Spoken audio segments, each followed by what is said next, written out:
Hello everyone, आप सभी का हमारे चैनल पे स्वागत है बच्चों। तो आज के इस वीडियो में हम क्लास 10th की जो सामाजिक विज्ञान है ना, वन शॉट में पूरा ख़त्म करेंगे और सारे इंपॉर्टेंट क्वेश्चन करेंगे और इन्हीं में से ही बोर्ड एग्जाम में आएगा। और ये छाट छाट के लाए गए प्रश्न है। आपका सारा कुछ हो भी जाएगा, पूरा रिवीजन भी हो जाएगा कंप्लीट, पूरी सामाजिक विज्ञान चारों बुक एक वीडियो में। तो वीडियो को कर दो लाइक, क्योंकि बाद में भूल जाते हो। तो बिना किसी तरह की वीडियो को स्टार्ट करते हैं।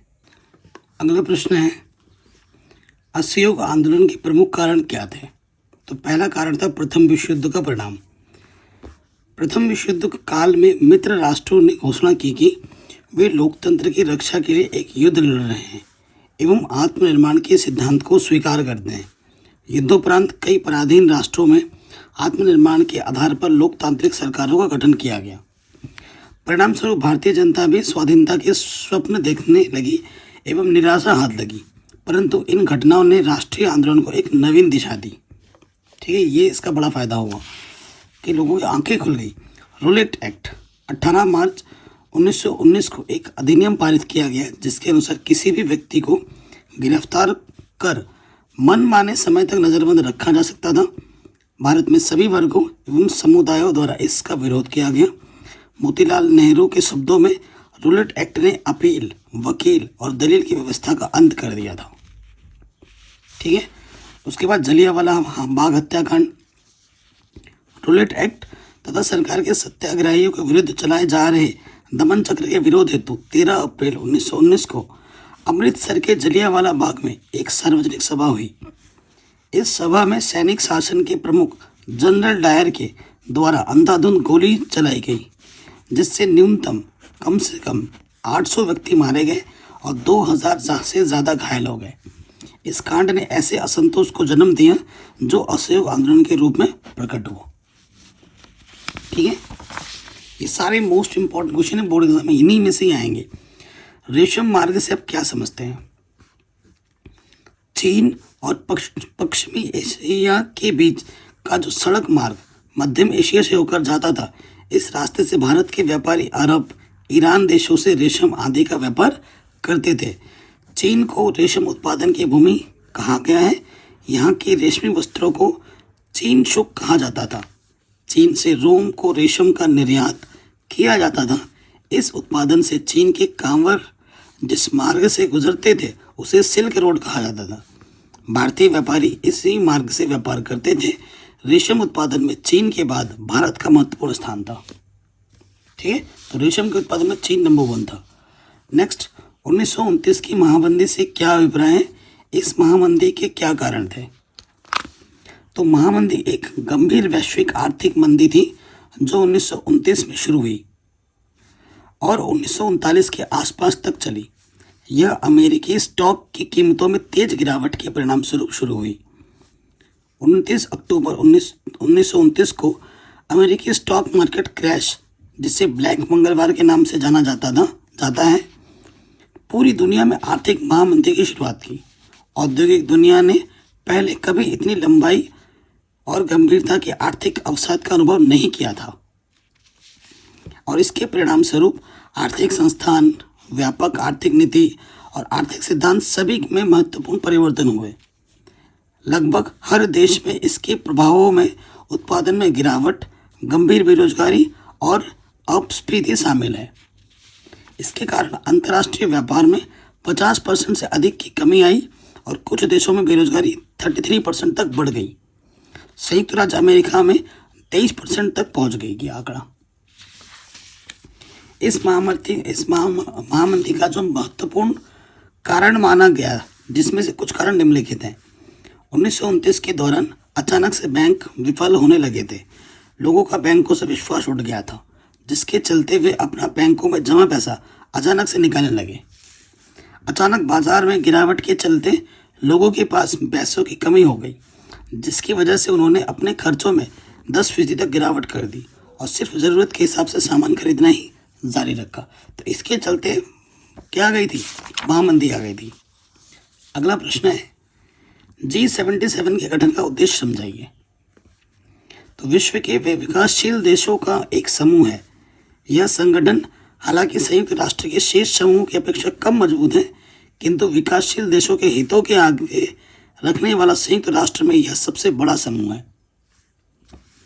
इसके कार्यकाल विश्व के कई शहरों में, जिनमें जेनेवा, नैरोबी, रोम, वेना और वाशिंगटन डीसी प्रमुख हैं।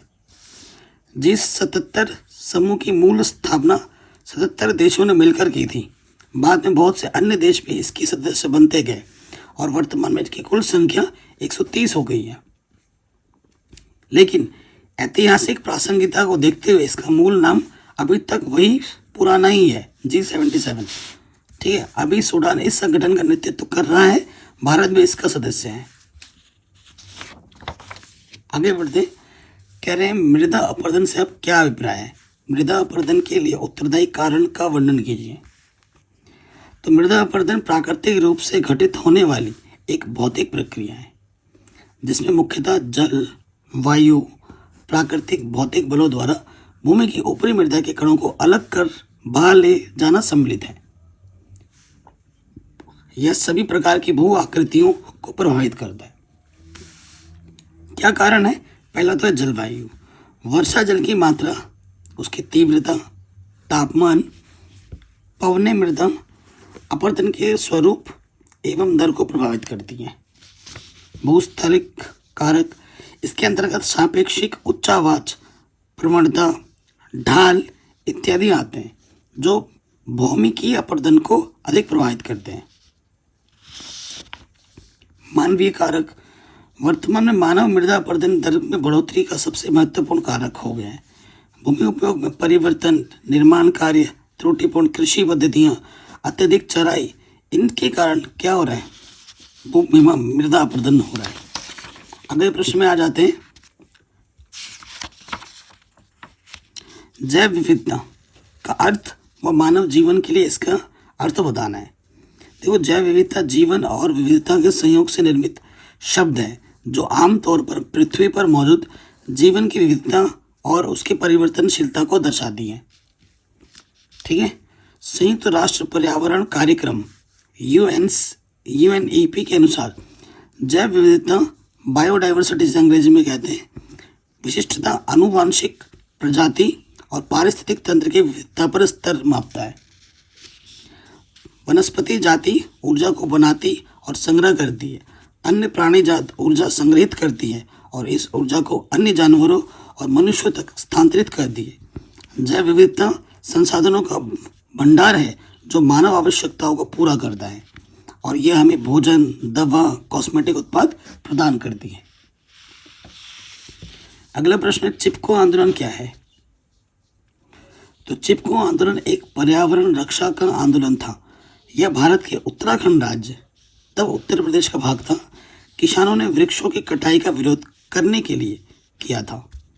वे राज्य के वन विभाग के ठेकेदारों द्वारा वनों की कटाई का विरोध कर रहे थे और उन पर अपना परंपरागत अधिकार जता रहे थे। उत्तराखंड में गढ़वाल क्षेत्र के चमोली जिले के रेनी गांव में 1970 में आंदोलन शुरू हुआ। तब उत्तर प्रदेश का एक हिस्सा था यह।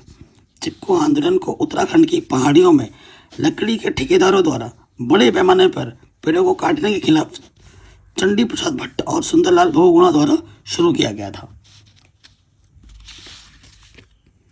अगले प्रश्न पे आते हैं,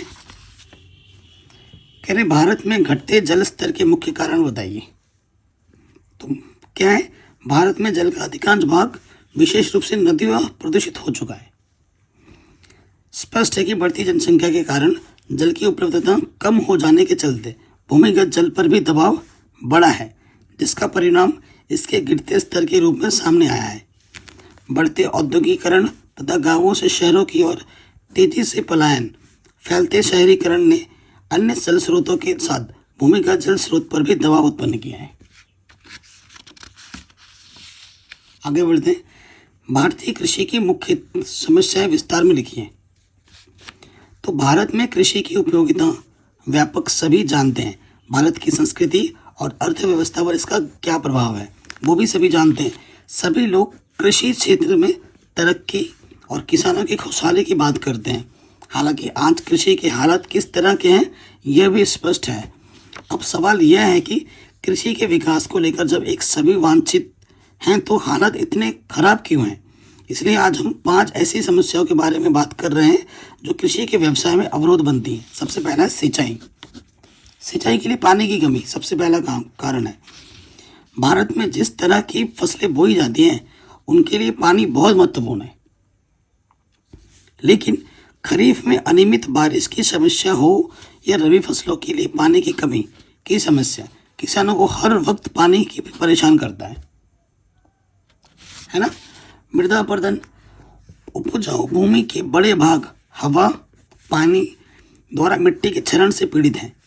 इस क्षेत्र को ठीक से इलाज किया जाना चाहिए और इसकी मूल प्रजनन क्षमता को बहाल करना चाहिए, जिसके लिए पेड़ों को लगाना एक अच्छा उपाय है। अगला प्रश्न, खनिज क्या है? खनिज एक प्राकृतिक रूप से विद्यमान समरूप तत्व है जिसकी एक निश्चित आंतरिक संरचना है। ये प्रकृति में अनेक रूपों में पाए जाते हैं, जिसमें कठोर हीरा, नरम चूना तक शामिल है। सामान्यतः खनिज अयस्कों में पाए जाते हैं। किसी भी खनिज में अन्य अवयवों या तत्वों के मिश्रण या संचयन अयस्क कहलाते हैं। ठीक है। अगला प्रश्न है, खनिज संरक्षण की आवश्यकता पर टिप्पणी लिखिए। पहला क्वेश्चन जो मोस्ट इंपॉर्टेंट है वो है जर्मनी का एकीकरण कब और कैसे हुआ। तो जर्मनी का जो एकीकरण हुआ था बच्चों वो 18 जनवरी 1871 में हुआ था और इसका जो एकीकरण किया था वो बिस्मार्क के द्वारा हुआ था। किस प्रकार हुआ, कैसे हुआ, वो मैं आपको बताता हूँ। जर्मनी के एकीकरण के चरण, ठीक है, जिस तरीके से मैंने लिखा है आपको भी उस तरीके से एग्जाम में आंसर्स को प्रेजेंट करना है ताकि दिखने में भी अच्छा हो और आपको पूरे नंबर मिल पाए। कहने 1860 के दशक में पर्शिया के तत्कालीन मंत्री राष्ट्रपति ओटो वॉन बिस्मार्क ने डेनमार्क, ऑस्ट्रेलिया और फ्रांस के खिलाफ 3 छोटे निर्णायक युद्ध को उकसाया। फ्रांस की अपनी हार में पर्शिया के पीछे छोटे जर्मन राज्य को संरक्षित किया। सिडनी के युद्ध के बाद दक्षिण जर्मनी के 4 राज्यों बवेरिया, बादेन, वुर्टमबर्ग और हेंस को जर्मन संघ में शामिल कर उसे जर्मन साम्राज्य एक नया नाम दे दिया गया और प्रशा का राजा जर्मन का भी शासक घोषित किया गया। ठीक है। इसके कारण क्या था? जर्मनी के कारण तो नेपोलियन युद्धों के बाद अवधि में आर्थिक सफलता, राजनीतिक विफलता और राजनयिक तनाव ने एकीकृत जर्मन के विचार को चिन्हित किया। प्रशिया के व्यापारियों ने प्रशिया के ताज के समर्थन से 1834 में सीमा शुल्क और व्यापार संघ की स्थापना की, जिसे जोलवेरियन के नाम से जाना जाता है। ठीक है। नेक्स्ट क्वेश्चन है, यूरोप में राष्ट्रवाद के विकास में संस्कृति का क्या योगदान था? यूरोप में राष्ट्रवाद के विकास में संस्कृति के योगदान को दर्शाने के 3 उदाहरण हैं। सबसे पहला है रोमानीवाद। रोमानीवाद एक संस्कृति आंदोलन था जो एक विशेष प्रकार की राष्ट्रीय भावना का विकास करना चाहता था। रोमानी कलाकारों, कवियों ने तर्क वितर्क और विज्ञान पर बल देने के स्थान पर अंतर्दृष्टि और रहस्यवादी भावनाओं पर बल दिया था। ठीक है। नेक्स्ट आता है, जर्मन दार्शनिक योहान गॉटफ्रीड ने रोमानी चिंतकों के अनुसार सच्ची जर्मन संस्कृति उसके आम लोगों में मौजूद है। उनका विश्वास था कि राष्ट्र की सच्ची आत्मा लोकगीतों, जन काव्य और लोक नृत्यों में निहित होती है। स्थानीय बोली और लोक साहित्य राष्ट्र के विकास के लिए स्थानीय बोलियों पर बल और स्थानीय लोक साहित्य को एकत्रित किया गया। इसका उद्देश्य आधुनिक राष्ट्र संदेश को अधिक से अधिक लोगों तक पहुंचाना था। यह बात उचित रूप से पोलैंड पर लागू होती है। इस देश का 18वीं शताब्दी के अंत में रूस, प्रशा और ऑस्ट्रेलिया जैसी बड़ी शक्तियों ने विभाजन कर दिया था। ठीक है। अगले प्रश्न में आते हैं। कह रहे फ्रांस की क्रांति सामाजिक आर्थिक कारण क्या थे? फ्रांस की क्रांति के सामाजिक आर्थिक क्या कारण थे? तो सबसे पहला आता है सामाजिक कारण। 18वीं शताब्दी के दौरान फ्रांस की सामाजिक स्थिति बहुत ज़्यादा दयनीय थी। तत्कालीन फ्रेंच सोसाइटी को 3 वर्गों में विभाजित किया गया था, पादरी, नोबेल और आम लोग। पादरी प्रथम एस्टेट के थे, पादरियों को दो समूह में विभाजित किया गया था, उच्च पादरियां और निम्न पादरियां। उच्च पादरियों ने समाज में शीर्ष स्थान पर कब्जा कर लिया। उन्होंने फ्रांस के चर्चों, मठों और शैक्षणिक स्थानों का प्रबंधन किया। उन्होंने उन्होंने नरेश को कर नहीं दिया, बाकी किसको उन्होंने कर नहीं दिया। उन्होंने विभिन्न तरीकों से आम लोगों का शोषण किया। उच्च पादरी निंदनीय विलासिता और अपव्यय के बीच रहता था। आम लोगों को उच्च पादरियों के प्रति सख्त नफरत थी। दूसरी ओर निचले पादरी लोगों को सही अर्थों में सेवा प्रदान करते थे और वे बहुत दयनीय जीवन जीते थे। नेक्स्ट आता है आर्थिक कारण। फ्रांस की आर्थिक स्थिति फ्रांस की क्रांति के फैलने का एक और कारण बनाया। लुई के 7 साल के युद्ध और अन्य महंगे युद्धों के कारण, लुई के विदेशी युद्धों के कारण फ्रांस की आर्थिक स्थिति खराब हो गई और लुई 16वें के शासनकाल के दौरान शाही खजाना उनकी रानी मैरी एंटोनेट के असाधारण खर्च के रूप में खाली हो गया। इस हालात से छुटकारा पाने के लिए लुई 16वें ने 1774 में तुर्गोट को अपना वित्त मंत्री नियुक्त किया और तुर्गोट ने शाही दरबार के खर्च को कम करने की कोशिश की। उन्होंने राजा को समाज के हर वर्ग पर कर लगाने की सलाह भी दी, लेकिन क्वीन मैरी एंटोनेट के हस्तक्षेप के कारण लुई 16वें ने तुर्गोट को खारिज कर दिया। तो ये इसका आंसर होगा। अगला प्रश्न आ जाता है, मारियान और जर्मेनिया कौन थे? जिस तरह उन्हें चित्रित किया गया उनका क्या महत्व था? तो मैरियान और जर्मेनिया का उपयोग स्वतंत्रता और गणराज्य के विचारों को व्यक्तित्व के प्रतीक के रूप में किया जाता है। जैसे हमारे भारतवर्ष के लिए भारत माता है, वैसे उनके देश के लिए मौर्यन और जर्मनिया थी। उन्हें इस तरीके से दर्शाया गया जिससे दो देशों के आम लोग नागरिक उनके साथ पहचान कर उदारवाद, स्वतंत्रता आदि के विचारों को देख सके। इन प्रतीकों के उपयोग के पीछे विचार लोगों में राष्ट्रवाद और एकता की भावना पैदा करना था। ठीक है, नेक्स्ट, भारतीय राष्ट्रवाद के उदय के 3 कारणों को उल्लेख कीजिए। तो 19वीं शताब्दी के उत्तरार्ध में राष्ट्रीय भावना के विकास के परिणाम स्वरूप राजनीतिक आंदोलन का सूत्रपात हुआ। भारतीयों ने राजनीतिक आंदोलन के माध्यम से अंग्रेजी सत्ता से मुक्ति प्राप्त करने के लिए एक लंबा संघर्ष किया। अंग्रेजी शासनकाल में भारतीयों में राष्ट्रीयता की भावना के उदय के निम्नलिखित कारण थे। उपनिवेशवाद का विरोध, करों में वृद्धि और जनता की आकांक्षाएं पूरी ना होना, ये मेन 3 कारण थे। अगला प्रश्न है, सविनय अवज्ञा आंदोलन के क्या कारण थे? इनके क्या परिणाम रहे? तो कारण क्या थे? पहला कारण, साइमन कमीशन के बहिष्कार। आंदोलन के दौरान जनता के उत्साह को देखकर यह लगने लगा अब एक आंदोलन आवश्यक है।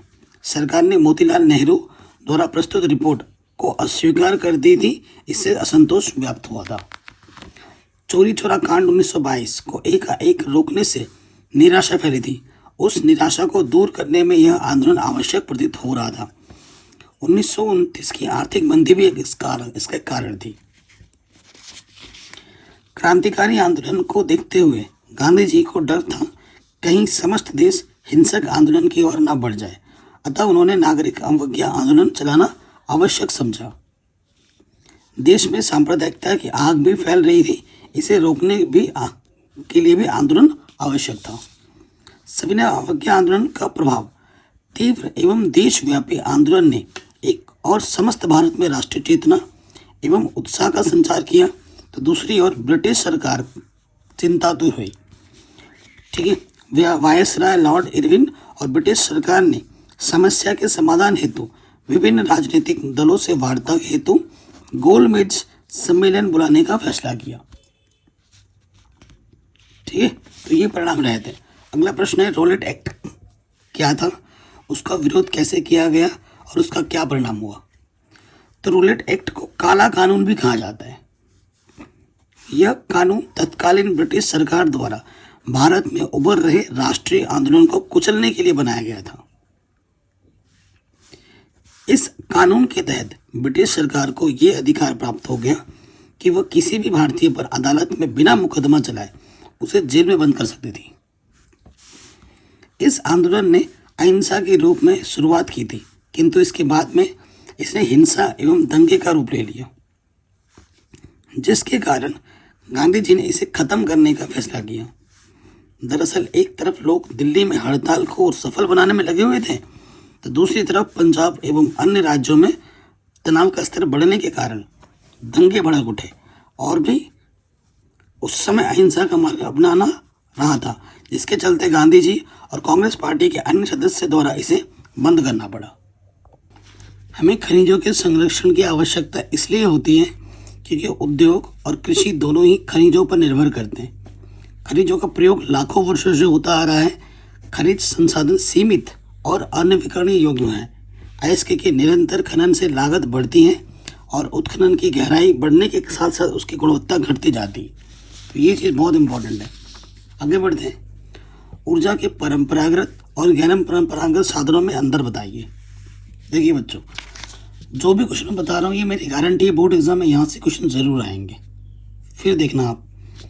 तो गैर परंपरागत ऊर्जा के स्रोत सौर ऊर्जा हैं, भूतापीय ऊर्जा, ज्वारीय ऊर्जा, पवन ऊर्जा, बायोगैस गैर परंपरागत स्रोत हैं। परंपरागत ऊर्जा के स्रोत में लकड़ी, ईंधन, कोयला, पेट्रोलियम, प्राकृतिक गैस ये परंपरागत स्रोत में आते हैं। ठीक है। ऊर्जा के परंपरागत साधनों का विकास उच्च प्रौद्योगिकी से ही संभव हुआ है और इनका प्राचीन काल से ही प्रयोग किया जा रहा है। ठीक है। इन्हें ऊर्जा के अक्षय संसाधन में कहते हैं, कभी खत्म नहीं होंगे, लेकिन इनको क्षय संसाधन कहते हैं क्योंकि ये कभी ना कभी जाके खत्म हो जाएंगे। कह रहे हैं ऊर्जा के 4 गैर परंपरागत स्रोत का वर्णन कीजिए। सौर ऊर्जा सूर्य ऊर्जा का सर्वाधिक व्यापक एवं अपरिमित स्रोत है, जो वातावरण के फोटोन के रूप में विकिरण से ऊर्जा का संचार करता है। ठीक है। फोटोन में कितनी ऊर्जा होती है? h new. संभवतः पृथ्वी पर सर्वाधिक महत्वपूर्ण रासायनिक अभिक्रिया प्रकाश संश्लेषण को माना जा सकता है, जो सूर्य के प्रकाश के हरे पौधों के साथ होती है। इसीलिए सौर ऊर्जा को पृथ्वी पर जीवन का प्रमुख संवाहक माना जाता है। ठीक है। नेक्स्ट आता है आपका पवन ऊर्जा। वायु की गति के कारण अर्जित गतिज ऊर्जा पवन ऊर्जा कहलाती है। ये एक नवीकरणीय ऊर्जा स्रोत है। कई शताब्दियों से पवन का ऊर्जा स्रोत रूप में प्रयोग होता रहा है, जैसे अनाज का फटकने में, पवन चालित नौकाओं आदि में। आधुनिक पवन चक्कियों का निर्माण इस प्रकार किया जाता है कि वे पवन ऊर्जा को यांत्रिक या विद्युत ऊर्जा में परिवर्तित कर सकें। भूतापीय ऊर्जा भूतापीय ऊर्जा प्रणाली के अंतर्गत भूगर्भीय ताप एवं जल की अभिक्रिया से गर्म वाष्प उत्पन्न कर ऊर्जा का उत्पादन किया जाता है। इस प्रकार की प्रक्रिया के लिए अनेक प्रविधियां अपनाई जाती हैं। आगे आते हैं नेक्स्ट, बायोगैस ऊर्जा। यह जैव ऊर्जा का एक रूप है जिसे जैविक पदार्थों का उपयोग ऊर्जा उत्पादन के लिए किया जाता है। पादप एंजाइम, जीवाणु आदि ऊर्जा के महत्वपूर्ण स्रोत हैं। जैव पदार्थों से ऊर्जा प्राप्त करने की अनेक विधियां प्रचलित हैं। एक तो पादप को सीधे जलाकर ऊर्जा प्राप्त की जाती है, जिससे प्राप्त ऊर्जा की मात्रा भी कम होती है और इससे प्रदूषण भी फैलता है। परंतु यदि वैज्ञानिक तकनीक से जैवाणिक संवर्धन द्वारा मीथेन का निर्माण कर और ईस्ट फर्मेंटेशन से इथेनॉल का निर्माण कर ऊर्जा प्राप्त की जाती है, तो इससे अधिक ऊर्जा प्राप्त होती है और प्रदूषण भी कम फैलता है। ठीक है। तो ये 4 टाइप के मैंने बता दी। अलग आते हैं। अगला क्वेश्चन है, सड़क परिवहन के कोई 3 गुण लिखना है। सड़कों के लिए रेलवे की अपेक्षा पूंजी निवेश की आवश्यकता कम होती है। इनका निर्माण बहुत ऊंचे स्थानों या किसी भी स्थान पर किया जा सकता है। सड़क परिवहन सुविधाजनक और साधारण व्यक्ति भी पहुंच के अंदर होता है। 24 घंटे उपलब्ध रहते हैं ये चीज़, सड़क परिवहन। भारत के आर्थिक विकास में परिवहन साधनों का क्या महत्व है? परिवहन आर्थिक विकास की रीढ़ की हड्डी कही जाती है। उदाहरण के लिए यदि गांवों का विकास करना है तो सड़क पहली आवश्यकता है, ताकि कृषि वस्तुओं को बाजार और कृषि विकास को नवीन तकनीक प्राप्त हो सके। परिवहन साधन होने पर ही जीवन यापन के लिए व्यावसायिक कृषि विकास कर सकते हैं। आर्थिक विकास के कई आयाम हैं, शिक्षा, ऊर्जा के स्रोत, वाणिज्यीकरण इत्यादि। आर्थिक विकास के इन आयामों की पूर्ति परिवहन पर ही निर्भर करती है। यदि औद्योगिक विकास करना हो तो परिवहन अति महत्वपूर्ण हो जाता है। इस कारण उद्योग परिवहन से संपन्न क्षेत्रों में ही हुआ है। लौह उद्योग बंदरगाहों के निकट लगाया जाना परिवहन भूमिका को दर्शाता है, ठीक है, ताकि उनका परिवहन आराम से कर सकें। आर्थिक विकास के लिए ऊर्जा की आवश्यकता होती है। ऊर्जा की प्राप्ति तभी संभव है जब उस क्षेत्र के विशेष में परिवहन के साधन हों। विद्युत ऊर्जा, सौर ऊर्जा, नाभिकीय ऊर्जा, बायोगैस, सीएनजी, परंपरागत और गैर परंपरागत ऊर्जा के विकास के लिए भी परिवहन, सड़क, रेल मार्ग, स्थलीय जल मार्ग, पाइपलाइन आदि के विकास की प्रथम आवश्यकता है। अगला क्वेश्चन है, सत्ता की साझेदारी जनतंत्र की आत्मा है, समझाइए। सत्ता की साझेदारी वास्तव में लोकतंत्र की आत्मा है। लोकतंत्र का अर्थ ही होता है जो लोग इस शासन व्यवस्था के अंतर्गत हैं उनके बीच सत्ता को बांटा जाए और ये लोग इसी ढारे से रहें। इसीलिए बेहतर सरकार वही है जिसमें अपनी भागीदारी के माध्यम से सभी समूह शासन व्यवस्था से जुड़ते हैं। शासन के अंगों द्वारा सत्ता की साझेदारी कार्यपालिका, विधायिका और न्यायपालिका होती है। अगला क्वेश्चन है, भारतीय संघ में केंद्र राज्य संबंधों का वर्णन कीजिए। देखो, तो पहला है संघीय सरकार का अर्थ। संघीय सरकार का अर्थ क्या होता है? यह अक्सर समानांतर सरकार की एक प्रणाली को संदर्भित करता है जहां प्रशासन की शक्तियों को दो स्तरों में वर्गीकृत किया जाता है। पहला है केंद्रीय या संघीय स्तर, दूसरा राज्य या स्थानीय स्तर। सरकार के कई सेट या स्तरों वाले किसी भी देश में प्रशासन का एक तरीका होना चाहिए जो आपस में समन्वय करने में मदद करें। केंद्र राज्य संबंध को भारत के संविधान के विभिन्न प्रावधानों द्वारा परिभाषित किया गया है।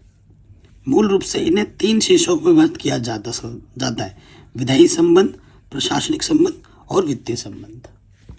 ठीक है, मैंने छोटा करके लिखा है, आप इसे अपने शब्दों में बड़ा करके भी इसका आंसर बना सकते हैं।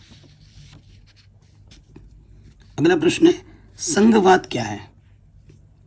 इसकी प्रमुख विशेषताएं लिखिए। तो देखो, संघवाद शब्द की उत्पत्ति लैटिन शब्द फोर्डस से हुई, जिसका अर्थ है एक प्रकार का समझौता या संधि।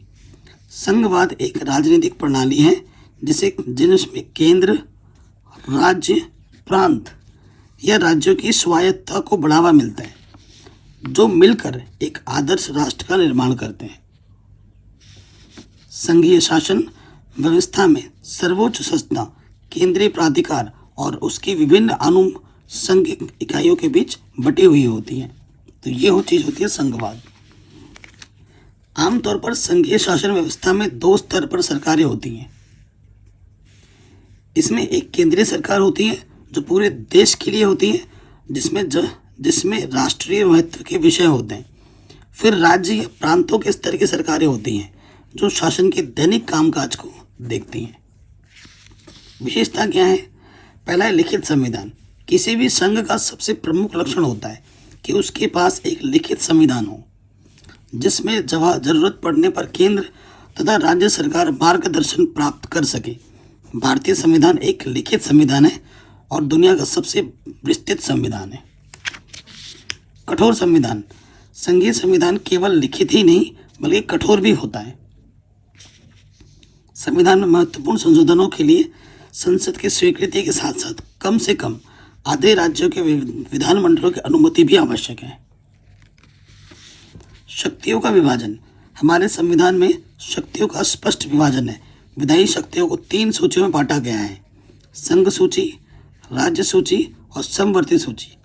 संघ सूची में 97 राष्ट्रीय महत्व हैं के विषयों का उल्लेख किया गया है, जिसके अंतर्गत रेलवे, डाक, तार ये सब आते हैं। राज्य सूची में 66 स्थानीय महत्व के विषय जैसे शिक्षा, स्वास्थ्य, पुलिस ये सब आते हैं राज्य में। सामाजिक भेदभाव से क्या आशय है? इसके कारण बताइए। देखो, सामाजिक भेदभाव विभिन्न रूपों में समाज में उपस्थित है, जैसे जातिगत भेदभाव, लैंगिक भेदभाव, वर्ण भेदभाव। ठीक है, वर्ण मतलब काला गोरा, लंबे छोटे इत्यादि का भेदभाव। जितने भी भेदभाव हैं उसमें सभी एक दूसरे को नीचा दिखाने का प्रयास करते हैं। यदि ऐसा नहीं कर पाते तो उनमें हीन भावना उत्पन्न हो जाती है। यही सामाजिक भेदभाव है। कारण क्या है? उत्पत्ति के दो प्रमुख कारण है। जन्म पर आधारित, हम सिर्फ इस आधार पर उस समुदाय के सदस्य हो जाते हैं जिसमें हमारा जन्म हुआ है। पसंद या चुनाव पर आधारित, जैसे धर्म, व्यवसाय, खेल इत्यादि का चुनाव हम अपनी पसंद से करते हैं, वैसे ये भी हमारी एक पसंद होती है। लोकतंत्र के लिए जातिवाद घातक है। इसके दो कारण बताइए। पहला कारण है, लोकतंत्र की आत्मा है समान अधिकार, पर राजनीतिक दल उम्मीदवार चुनते वक्त ये देखते हैं कि क्षेत्र में किस जाति का बहुमत है और उसी आधार पर उम्मीदवार तय करती हैं, न कि योग्यता को आधार मानती है। जाति समानता का अधिकार कई बार कम कर देती है। ठीक है, जो जाति होती है ना, समानता के अधिकार को कम कर देती है। लोकतंत्र का मूल है चुना हुआ जनप्रतिनिधि सभी जाति वर्ग के लोगों को समान अधिकार दे, पर कई बार वो अपने क्षेत्र की अधिकता वाली जनजाति के प्रति ज्यादा झुकाव रखता है, जिससे उसके मत वोट कम ना हो। ठीक है, अगला क्वेश्चन है, सांप्रदायिकता लोकतंत्र के लिए हानिकारक क्यों है? दो तर्क दीजिए। तो देखो, पहला है, लोकतंत्र की भावना ही सबके प्रति समान व्यवहार और समानता पर आधारित होती है, जबकि सांप्रदायिकता किसी एक पक्ष और किसी विशेष समूह का पक्ष लेने के लिए प्रेरित करती है। इस कारण लोकतंत्र की समानता की अवधारणा खंडित हो जाती है। यही कारण है कि सांप्रदायिकता लोकतंत्र के लिए हानिकारक है। लोकतंत्र का मुख्य आधार आपसी प्रेम, भाईचारा और धर्मनिरपेक्षता पर टिका होता है, जबकि सांप्रदायिकता घृणा, उन्माद, कट्टरता फैलाती है और इसलिए सांप्रदायिकता लोकतंत्र के लिए घातक है। दबाव समूह और राजनीतिक दल में दो अंतर बताइए। देखो, राजनीतिक दल नागरिकों का एक ऐसा समूह है जो समान सिद्धांतों पर विश्वास करते हुए चुनाव के माध्यम से सत्ता प्राप्त करने का प्रयास करते हैं, जबकि दबाव समूह साझे हितों से संचालित लोगों का संगठन है जो अपने साधनों की प्राप्ति के लिए राजनीति को प्रभावित करते हैं। राजनीतिक दल और दबाव समूह में अंतर को निम्नलिखित रूपों से देखा जा सकता है। जैसे राजनीतिक जो दल और औपचारिक संगठन होते हैं, जबकि दबाव समूह औपचारिक और अनौपचारिक दोनों प्रकार के संगठन होते हैं। राजनीतिक दल चुनाव के माध्यम से सत्ता प्राप्त कर अपने सिद्धांतों का क्रियान्वयन करने का प्रयास करते हैं, जबकि दबाव समूह सरकार में शामिल होने के लिए चुनाव नहीं लड़ते। उत्तरदायी शासन क्या है? इसकी दो विशेषताएं लिखिए। वह शासन जिसमें शासक वर्ग जनता या जनता द्वारा चयनित प्रतिनिधियों के प्रति उत्तरदायी होता है, उसे हम उत्तरदायी शासन कहते हैं। विशेषताएं: उत्तरदायी शासन व्यवस्था में निर्णय जनता के हितों, जरूरतों को देखते हुए लिया जाता है। इस शासन व्यवस्था में प्रधानमंत्री मुख्यतः निर्णय का अधिकार रखता है, क्योंकि वो जनता द्वारा चुना हुआ शीर्ष पद होता है। ठीक है, अगला क्वेश्चन है, लोकतंत्र का क्या अर्थ है? इसकी चार प्रमुख विशेषताएं बताइए। तो लोकतंत्र जनता द्वारा जनता के लिए जनता का शासन है। पहली विशेषता है जनता के व्यक्तित्व का निर्माण करने वाली शासन प्रणाली। फील्ड के अनुसार लोकतंत्र का अंतिम औचित्य इस बात में है कि यह नागरिकों के मन में कुछ विशेष प्रवृत्तियां उत्पन्न करता है। इसमें मन स्वतंत्रता पूर्वक विचार करता है, व्यक्ति सार्वजनिक कार्यों के बारे में सोचता है, उनमें रुचि लेता है, परस्पर चर्चा करता है, उसमें दूसरों के प्रति सहिष्णुता उत्पन्न होती है और समाज के प्रति उत्तरदायित्व उत्पन्न होता है। नैतिक विकास में सहायक होता है। अमेरिका के राष्ट्रपति लॉवेल ने कहा है, शासन की उत्कृष्टता की कसौटी शासन व्यवस्था, आर्थिक समृद्धि या न्याय नहीं है, अपितु वह चरित्र है जिससे यह अपने नागरिकों में उत्पन्न करता है। ठीक है, सत्ता का दुरुपयोग रोकना। मंत्रियों, संसद का दबाव रहता है। विपक्षी दल भी सरकार की गलत नीतियों का विरोध करते रहते हैं।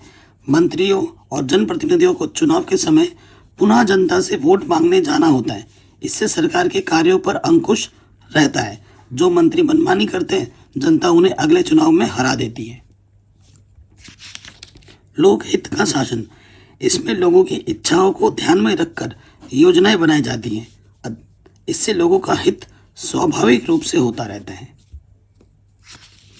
अगला क्वेश्चन है, लोकतंत्र की 3 चुनौतियों का उल्लेख कीजिए। तो पहला चुनौती है बुनियादी चुनौती, अर्थात लोकतंत्र की स्थापना, लोकतंत्र की वापसी की चुनौती। दूसरा है लोकतंत्र के विस्तार की चुनौती, और तीसरा है लोकतंत्र की मजबूत करने की चुनौती।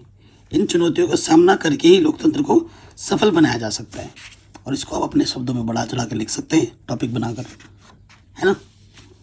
अगला प्रश्न है, भारतीय लोकतंत्र की सफलता के लिए किन्हीं 4 आवश्यक दशाओं का वर्णन कीजिए। लोकतंत्र में सफलतापूर्वक काम करने के लिए निम्नलिखित परिस्थितियों का होना आवश्यक है। नंबर 1, जागरूक नागरिकता। जागरूक नागरिक प्रजातंत्र की सफलता की पहली शर्त है, जो आजकल देखने को नहीं मिलता। आजकल सब भक्त बन जाते हैं, ठीक है ना। तो वो चीज़ गलत है। जो चीज़ गलत है उसको गलत कहो, जो चीज़ सही है उसको साथ दो, ठीक है। अगर तुम्हारा भैया, तुम्हारा सगा भाई कुछ गलत करता है तो तुम उसे गलत ही बोलोगे, ताकि वो उस गलती को सुधारे और अच्छा काम करे, ठीक है। तुम्हारा भाई है, वो गलती कर रहा है, तुम उसका गलती में साथ दे रहे हो, तो तुम भी गलत हो, है ना। निरंतर देख रेख की स्वतंत्रता की कीमत है। नागरिक अपने अधिकार और कर्तव्यों के प्रति जागरूक होने चाहिए। सार्वजनिक मामलों पर हर नागरिक सक्रिय भाग लेना चाहिए। राजनीतिक समस्याओं और घटनाओं के प्रति सचेत रहना चाहिए। राजनीतिक चुनाव में बढ़ चढ़कर भाग लेना चाहिए। ये चीज़ नागरिकता में आता है, जागरूक नागरिक में आना चाहिए। प्रजातंत्र से प्रेम हो। प्रजातंत्र की सफलता के लिए यह आवश्यक है कि नागरिकों के दिलों में प्रजातंत्र के लिए प्रेम होना चाहिए। बिना प्रजातंत्र से प्रेम के प्रजातंत्र कभी सफल नहीं हो सकता, है ना। अगला है, शिक्षित नागरिक होना चाहिए। प्रजातंत्र की सफलता के लिए शिक्षित नागरिकों का होना बहुत ही आवश्यक है। शिक्षित नागरिक प्रजातंत्र शासन की आधारशिला है। शिक्षा से ही नागरिकों को अपने अधिकारों, कर्तव्यों का ज्ञान होता है। शिक्षित नागरिक शासन की जटिल समस्याओं को समझ सकते हैं और उनको सुलझाने के लिए सुझाव भी दे सकते हैं। नेक्स्ट, सामाजिक समानता। प्रजातंत्र की सफलता के लिए सामाजिक समानता की भावना का होना आवश्यक है, ठीक है। अगला प्रश्न है, राष्ट्रीय आय से क्या अभिप्राय है। किसी देश में एक वर्ष में जिन वस्तुओं एवं सेवाओं का उत्पादन किया जाता है उनका कुल मूल्य ही उस देश की राष्ट्रीय आय है। एक देश में एक वर्ष की अवधि में सभी वस्तुओं और सेवाओं को जो विशुद्ध उत्पादन होता है उसके मौद्रिक मूल्य को राष्ट्रीय आय या राष्ट्रीय लाभांश कहा जाता है। इसमें विदेशों से प्राप्त आय भी सम्मिलित होती है। विकास मापने का यूएनडीपी का मापदंड किन पहलुओं में विश्व बैंक के मापदंड से अलग है। देखो, विश्व बैंक का मापदंड प्रति व्यक्ति आय है, जबकि यूएनडीपी के मापदंड में प्रति व्यक्ति आय के अतिरिक्त शैक्षिक और स्वास्थ्य स्तर भी आते हैं, जो कि विश्व बैंक के मापदंड से अधिक बेहतर है। यूएनडीपी के स्वास्थ्य और शिक्षा से जुड़े मानक आय के साथ काफ़ी व्यापक स्तर पर विकास के माप के लिए इस्तेमाल किए जाने लगे हैं। यूएनडीपी मानव विकास रिपोर्ट इन्हीं मापदंडों के आधार पर तैयार करता है। वो प्रति व्यक्ति आय के साथ साथ शैक्षिकता भी देखता है, उसका कितना पढ़ा लिखा है, और उसके साथ साथ उसका स्वास्थ्य दर कैसा है, वो चीज़ भी देखता है। अगला क्वेश्चन है, जीडीपी आपने कई बार सुना होगा। सकल घरेलू उत्पाद किसे कहते हैं। सकल घरेलू उत्पाद जीडीपी एक विशिष्ट समय अवधि है। आमतौर पर एक वर्ष में किसी देश की सीमाओं के भीतर उत्पादित सभी अंतिम वस्तुओं और सेवाओं का मौद्रिक मूल्य होता है। यह एक राष्ट्र की समग्र आर्थिक गतिविधि का एक व्यापक माप है, ठीक है। आजकल इंडिया की जीडीपी बहुत नीचे जा रही है ना। वैसे तो हर देश की जा रही है कोरोना के बाद, लेकिन हमारी इंडिया की ज़्यादा जा रही है। आगे बढ़ते हैं, संगठित और असंगठित क्षेत्रों में अंतर स्पष्ट कीजिए। तो यार मैंने संगठित लिखा है, तो असंगठित लिखा है। देखो, संगठित क्या होता है। संगठित क्षेत्र में रोजगार की शर्तें निश्चित होती हैं, और दूसरी ओर असंगठित क्षेत्र में व्यवसाय आते हैं जो सरकार के पास पंजीकृत नहीं है, और श्रमिकों को सुनिश्चित काम मिलता है संगठित क्षेत्र में, असंगठित में नहीं होता है। संगठित क्षेत्र के व्यवसायों को कुछ दिशा निर्देश और विनियम नियम का पालन करना पड़ता है, और असंगठित क्षेत्र के व्यवसायों को इन दिशा निर्देशों और विनियमों का पालन करने की आवश्यकता नहीं होती है। ठीक है, संगठित क्षेत्र के व्यवसायों पर कई अधिनियम लागू होते हैं। संगठित क्षेत्र में काम के घंटे निश्चित होते हैं। यदि कर्मचारी अधिक काम करता है तो उसे नियोक्ता द्वारा ओवर टाइम के भुगतान किया जाना चाहिए, और असंगठित में नौकरियां कम भुगतान वाली होती हैं और अक्सर नियमित नहीं होती हैं, है ना। नेक्स्ट, विश्व व्यापार संगठन क्या है, इसके क्या कार्य हैं? तो विश्व व्यापार संगठन WTO एक अंतर सरकारी संगठन है जो भाग लेने वाले देशों के बीच व्यापार समझौतों पर बातचीत के लिए एक मंच प्रदान करके उत्पादों, सेवाओं और बौद्धिक संपदा में अंतर्राष्ट्रीय व्यापार को नियंत्रित करता है।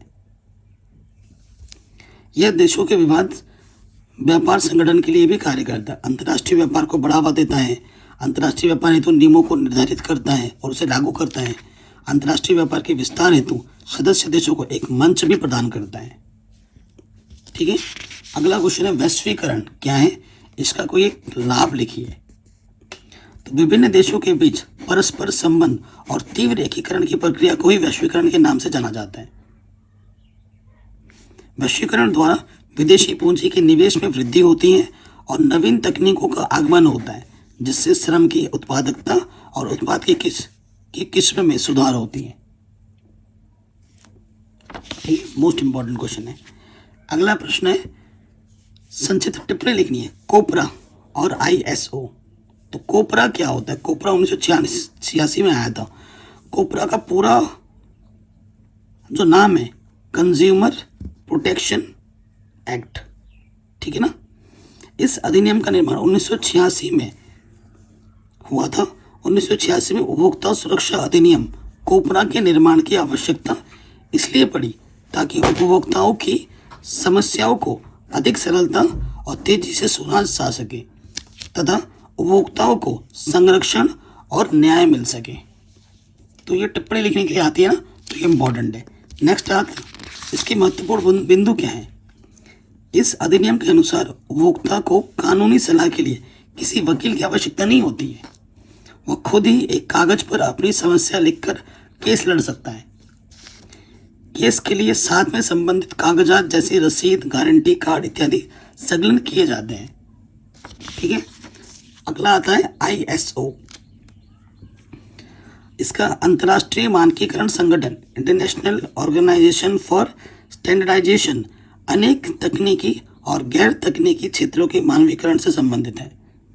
यह एक गैर सरकारी संगठन है जो विश्व में विभिन्न देशों में वस्तुओं और सेवाओं की गुणवत्ता के लिए मापदंड निर्धारित करती है।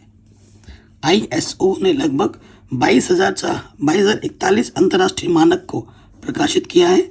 ISO के मानक प्रमाण पत्र पर उद्योग, कृषि, औद्योगिक, खाद्य सुरक्षा और स्वास्थ्य के क्षेत्र से जुड़े हुए हैं। तकनीकी विकास के परिणाम स्वरूप हुए परिवर्तन के समावेश के लिए प्रत्येक 5 में मानकों की समीक्षा की जाती है।